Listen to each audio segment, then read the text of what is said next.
مفتی صاحب اگرچہ تفریح تباہ کے لیے یا یہ کہ کھیل کود کے لیے کوئی ممانعت نہیں ہے، لیکن اگر کوئی ایسا کھیل ہے یا کوئی ایسا شوق ہے جس سے دوسرے کی جان چلی جائے، مثال کے طور پر ابھی پتنگ بازی کے سلسلے میں وہ ایک نوجوان کی جان چلی گئی، اس کی ماں کو روتا ہوا دکھایا گیا ہے، قوم بہت پریشان ہے، یہ کیسی تفریح ہے کہ کسی کی جان چلی جائے؟ اس حوالے سے کچھ فرمائیے گا۔ اعوذ باللہ من الشیطان الرجیم، بسم اللہ الرحمن الرحیم۔ بالکل تفریح جب تفریح تک رہتی ہے تو صحیح رہتی ہے، جب باعث سے ہلاکت بن جائے تو اس کو تفریح کہنا ہی غلط ہوتا ہے۔ اور ایسی تفریح کہ جو کسی کے لیے ہلاکت کا سبب بنے، چاہے اس میں ہمارا تھوڑا بہت مفاد ہو، وہ حرام اور گناہ کبیرہ ہے۔ اور یہ اگرچہ دانستہ قتل نہیں کیا، لیکن اس کو قتل خطا کہتے ہیں، جس کے اوپر دیت لازم ہونی چاہیے۔ اور علماء اپنی بھی رائے دے سکتے ہیں، لیکن یہ جب پتہ ہے کہ آپ کا فتویٰ آ گیا ہمارے لیے، تو بالکل یہ بہت بڑی یہ قصور ہے، جبکہ ہر دفعہ گورنمنٹ کی ممانعت ہے، سب منع کیا جاتا ہے۔ اگر چلیں منع نہ ہونا تو پھر آدمی بھئی ہمیں پتہ نہیں تھا، ہم نے کر لیا، اگرچہ فی نفسی غلط ہے، چلو پھر بھی، اور مسلسل منع کیا جا رہا ہے، اس ممانعت کے باوجود کرنا، پھر یہ خلاف قانون بھی ہو گیا، تو اس کا اور زیادہ جرم بڑھ گیا ہے۔ اور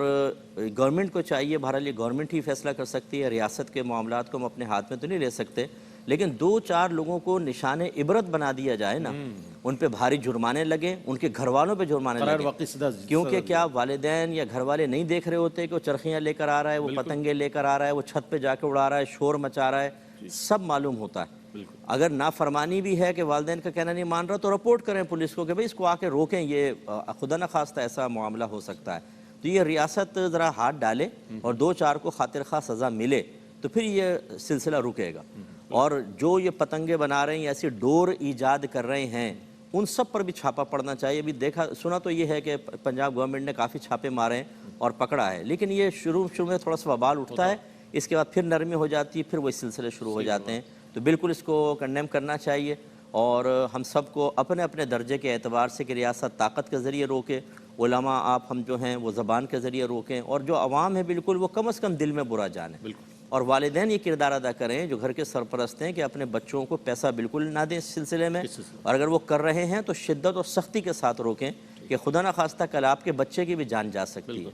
تو یہ جب میں لاہور پڑھ رہا تھا کتنے کیسز میرے سامنے آئے، اسکوٹر چلا رہے ہیں گلے پہ، اچھا وہ اسکوٹر چلاتے چلاتے رک بھی نہیں سکتا آدمی، ایسا ڈس بیلنس ہو جاتا ہے، پیچھے وائف بیٹھی ہے، بچی بیٹھی ہوئی ہے، مرتے گردن پہ وہ چل گئی بیچارہ، وہ نیچے گر رہا ہے، عورتیں گر رہی ہیں، آپ کے مزے لگے ہوئے ہیں۔ تو یہ بالکل گناہ ہے، بہت شدید گناہ ہے، اس سے ہمیں اجتناب کرنا چاہیے۔ بہت اچھی بات ہے، یہ ARY QTV کے پلیٹ فارم سے بھی پیغام چلا گیا، بلکہ فتویٰ چلا گیا قبلہ مفتی محمد اکمل مدنی صاحب کی جانب سے، آپ کو اور ہم سب کو اس حوالے سے بہت زیادہ، چونکہ مسلمان کی جان کی اور اس کے خون کی بڑی حرمت ہے، اس کے حوالے سے ہمیں بہت زیادہ احتیاط کرنی چاہیے۔